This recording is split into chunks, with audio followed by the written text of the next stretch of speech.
Hi, it's KK here from My Prosperity and kicking off the innovation series once again. Today I have the privilege of sitting down with Andy Fenton from Fenton Financial.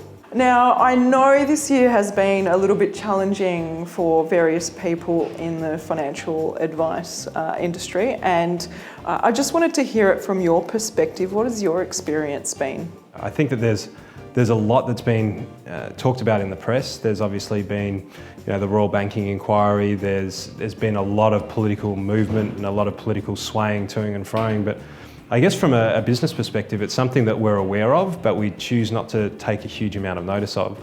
I mean, been in the industry long enough and seen politics long enough to understand that what they say and what they end up doing are two very, very different things. And quite often when it comes to legislation and especially royal inquiries, is that there's a lot of grandstanding that happens in the beginning, and you can either get wrapped up in that and worried about it too much, or you can focus on business as per normal and be aware that it's happening in the background, but not necessarily focusing on it and making it a bigger issue than what it really is. And I guess that's the way that we've chosen to look at it. And let's look at the reality of what's actually transpired. We've been right to do that, right? So maybe 90% or 99% of what they thought they were going to do from the Royal Banking Inquiry has gone forward or has been put forward, but really what has been the impact? I mean, business hasn't really changed that much from a year ago. There's just been a huge amount of noise in between, then and now.